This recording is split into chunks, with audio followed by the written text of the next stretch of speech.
Hello guys, कैसे हो? सब ठीक होंगे, यही हम आशा करते हैं। साथियों, आज हम राजस्थान इतिहास के कुछ महत्वपूर्ण प्रश्नों के बारे में अध्ययन करेंगे। आप ज़रूर समय निकाल कर के इन प्रश्नों को देखिएगा, क्योंकि ये प्रश्न किसी न किसी एग्ज़ाम में छप चुके हैं या सपने की प्रबल संभावना है। आप ज़रूर इन प्रश्नों को देखिएगा। स्टार्ट करते हैं। पहला प्रश्न आपकी स्क्रीन के सामने है। राजस्थान में संभागीय व्यवस्था को पुनः किस सरकार ने कायम किया था? अर्थात कहने का मतलब ये है कि राजस्थान में संभागीय व्यवस्था जो है पहले से चालू थी, जो कि मोहनलाल सुखाड़िया ने 1962 में इस जो संभागीय व्यवस्था थी इसको बंद कर दिया था। उसके बाद पुनः इसको चालू करने का काम जो है हरिदेव जोशी सरकार ने किया था। ये घटना 1987 की है कि 1987 में जो है पहली बात तो ये है कि ये राजस्थान के अंदर जो संभागीय व्यवस्था है इसकी शुरुआत 1949 में हुई थी। 1949 में इसकी शुरुआत हुई, ठीक है। उसके बाद में इसे 1962 में, ठीक है, 1962 में अपने एक राजस्थान के महत्वपूर्ण कह सकते हैं कि मुख्यमंत्री हुए जिनका नाम था मोहनलाल सुखाड़िया। मोहनलाल सुखाड़िया ने 1962 में बंद कर दी, लेकिन हरिदेव जोशी ने इसे वापस जो है 1987 में इसे वापस प्रारंभ कर दी थी साथियों। नेक्स्ट प्रश्न देखते हैं। नेक्स्ट प्रश्न साथियों है अपना 19वीं शताब्दी का प्रथम इतिहासकार जिसने राजस्थान की सामंतवादी व्यवस्था के बारे में लिखा वह कौन था? Colonel Tod, doctor L P. Tessitori, Grierson या जॉर्ज थॉमस? देखो, इसमें ये सभी महत्वपूर्ण इतिहासकार हैं। ये प्रश्न कई परीक्षाओं में आ चुका है, ये आने की प्रबल संभावना है। 19वीं शताब्दी का प्रथम इतिहासकार है जिसने राजस्थान की सामंतवादी व्यवस्था, यदि किसी ने सामंतवादी व्यवस्था के बारे में लिखा तो वो अपना था कर्नल जेम्स टॉड, क्योंकि कर्नल जेम्स टॉड ने राजस्थान के इतिहास को खकोर-खकोर के पढ़ा और खकोर-खकोर के इसकी पूरी व्याख्या भी करी थी।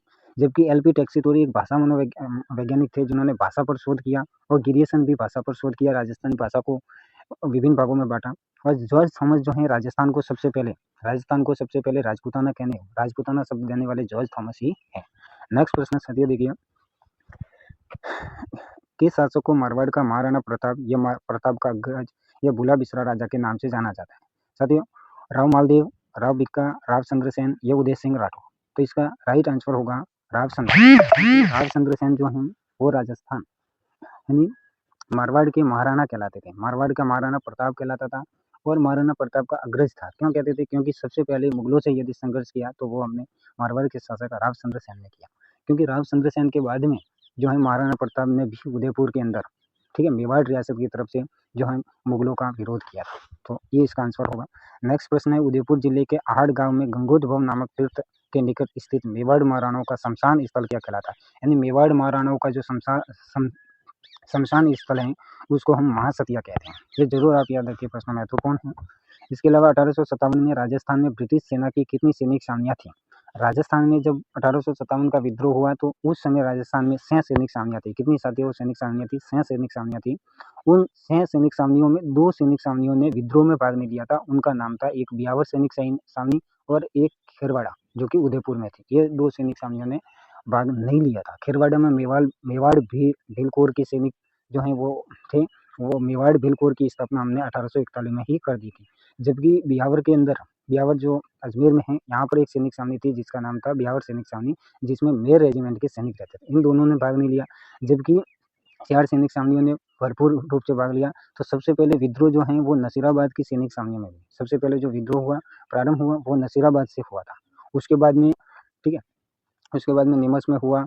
उसके बाद में इस प्रकार से एरिनपुरा में ऐसे चलता रहा। नेक्स्ट प्रश्न साथियों है नेक्स्ट प्रश्न है, मेवाड़ के किस शासक के समय में ही परवर्ती काल के सभी मेवाड़ के शासकों ने अपने नाम के साथ राणा व महाराणा लगाना शुरू कर दिया था? यानी मेवाड़ के वह शासक जिसके बाद में सभी महाराणा, उसके बाद में मेवाड़ के जितने भी शासक हुए उन्होंने अपने नाम के आगे महाराणा लगाने की जो प्रथा शुरू की, वो कहाँ किस शासक से की? तो मेवाड़ के अंदर आपको पता है कि मेवाड़ का जो गोइल वंश है, गोइल वंश का शासन रहा मेवाड़ में। लेकिन इसकी जो है समर सिंह के समय में मेवाड़ के ये जो गोइल वंश है इसकी 2 शाखा बनी थी। एक तो अपने बनी थी रावल शाखा और एक राणा शाखा थी, ठीक है। राणा शाखा सिसोदिया नामक ठिकाने पर शासन कर रहे थे, जबकि मेवाड़ पर जो है रावल शाखा का शासन था। जी हाँ, रावल शाखा के शासक रतन सिंह के समय जो शाखा हुआ जिसमें रतन सिंह वीरगति को प्राप्त हुई, उसके बाद में यहाँ पर जो है, ठीक है, दिल्ली सल्तनत सुल्तानों का जो है अधिकार हो गया। उसके बाद सिसोदिया ठिकाने के शासक महाराणा हमीर जो अपने राणा शाखा से संबंध रखते थे, उन्होंने यहाँ पर अधिकार किए। तो महाराणा हमीर के बाद में सभी शासकों के आगे महाराणा लगाने की प्रथा प्रारंभ हुई। इसके बाद में राजपूताना गजट का प्रकाशन अजमेर से किसके द्वारा किया गया? देखो, राजस्थान के प्राचीन इतिहास में यदि कोई पत्र जो है सबसे महत्वपूर्ण तो वो राजपूताना गजट है, क्योंकि राजपूताना गजट, ठीक है, काफ़ी पुराना समाचार पत्र रहा है और इसका जो प्रकाशन है वो अजमेर से मौलवी मुराद अली बीमार द्वारा किया जाता था। ये सब महत्वपूर्ण प्रश्न है। नेक्स्ट प्रश्न है, राजस्थान का प्रथम विधानसभा अध्यक्ष कौन था? राजस्थान का प्रथम विधानसभा अध्यक्ष जो है नरोत्तम लाल जोशी था। कौन था? नरोत्तम लाल जोशी। साथ ही राजस्थान विधानसभा का जो गठन है यानी प्रथम विधानसभा का समय क्या रहा? तो 1952 से लेकर के 1957 तक ये राजस्थान की प्रथम विधानसभा थी।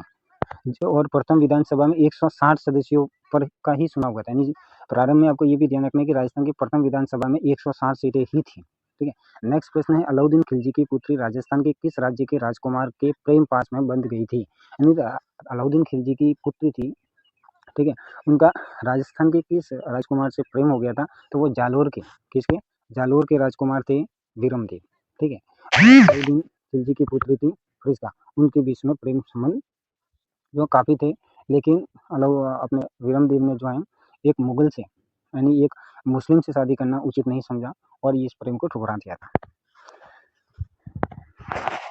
साथियों नेक्स्ट प्रश्न है, आप देखिएगा, निम्नलिखित में से किस इतिहासवेत्ता ने कालीबंगा को सिंधु घाटी साम्राज्य की तीसरी राजधानी कहा है? यानी राजस्थान के अंदर एक महत्वपूर्ण पुरातात्विक स्थल आता है, ये कि हम बात करते हैं ना हड़प्पा पुरातात्विक स्थल, तो इसी प्रकार राजस्थान में भी सिंधु घाटी सभ्यता के महत्वपूर्ण पुरातात्विक स्थल है।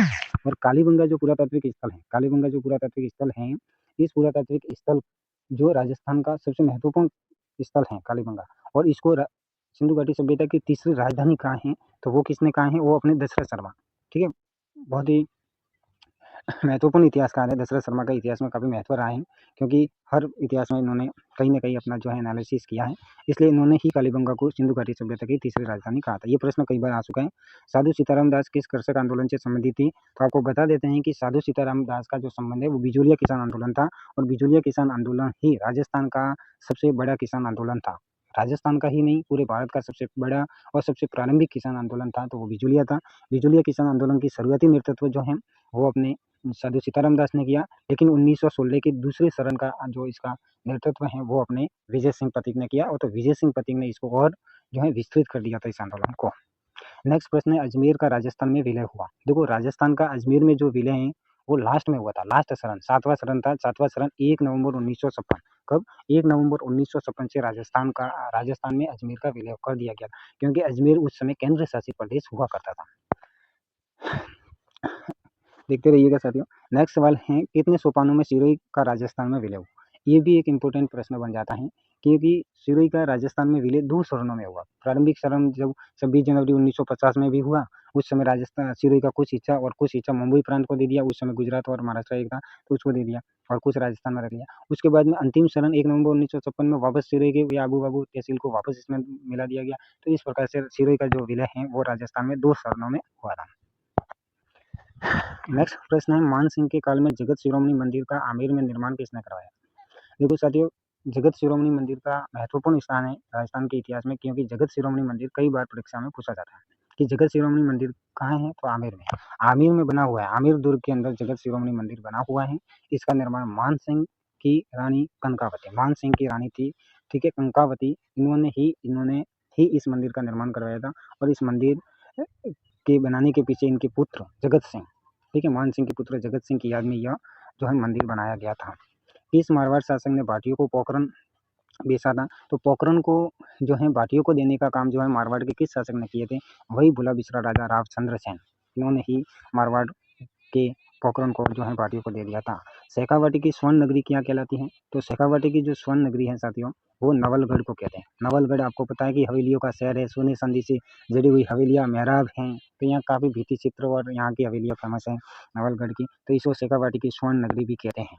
ठीक है, जॉर्ज थॉमस के बारे में आपको पढ़ना है कि आयरलैंड का निवासी था। जी हाँ, जॉर्ज थॉमस जो है आयरलैंड का निवासी था। ग्वालियर के राष्ट्रकूट शासक दौलत राव का अंग्रेजी कमांडर था? नहीं, वो कभी अंग्रेजी कमांडर नहीं था ग्वालियर में, और उनका उल्लेख 1805 में विलियम फ्रैंकलिन ने किया है। तो कथन 1 और 2 दोनों ही सही है, जबकि वो कथन 2 सही नहीं है। देखो, 12 कोटड़ी के नाम से प्रसिद्ध है।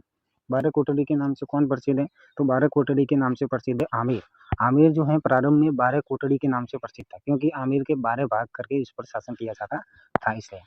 लेकिन देखो, नेक्स्ट प्रश्न है, मुगल बादशाह अपने विजयों में से आदि के लिए राठौड़ों के 1 लाख तलवारों के एहसानमंद हैं, ये कथन किसने किया? एजिटिव ये कथन आपको परीक्षा में पूछा जा सकता है। तो ये कथन जो है वो कर्नल जेम्स टॉड का है। किसका है? कर्नल जेम्स टॉड का। नेक्स्ट प्रश्न है, राजस्थान के किस पुरातात्विक स्थल से, ठीक है, अपोलोडोटस का सिक्का प्राप्त हुआ। अपोलोडोटस कौन है भाई? अपोलोडोटस एक यूनानी महान शासक है, सिकंदर का भी बाप था शायद, वो था अपोलोडोटस। और अपोलोडोटस जो है, इसके बारे में हमें सिक्के मिले रेड नामक स्थान से। कहाँ? रेड नामक स्थान टोंक में पड़ता है, यहाँ से हमें काफ़ी सिक्के मिले हैं। इन्हीं सिक्कों में से एक सिक्का हमें यहाँ पर अपोलोडोटस का भी मिला। आज के लिए साथियों इतना ही, और भी हम आगे ऐसे ही क्विज लेकर के आएंगे। ये प्रश्न कोई नॉर्मल क्वेश्चंस नहीं है, ये क्वेश्चंस आपकी परीक्षा में आने की प्रबल संभावना। आप जरूर इनको, भले ही धीरे नहीं तो जल्दी जल्दी देख लीजिएगा, लेकिन इनको जरूर देख लीजिए, ये प्रश्न कहीं ना कहीं सपने वाले हैं। तो ऑल द बेस्ट साथियों, चैनल को सब्सक्राइब भी करना है, लाइक भी करना है, क्योंकि फिर तो क्या फ़ायदा रहता है ना। तो इस प्रकार से वो जरूर करना है, अच्छा लगे तो। ऑल द बेस्ट साथियों, आज के लिए इतना ही।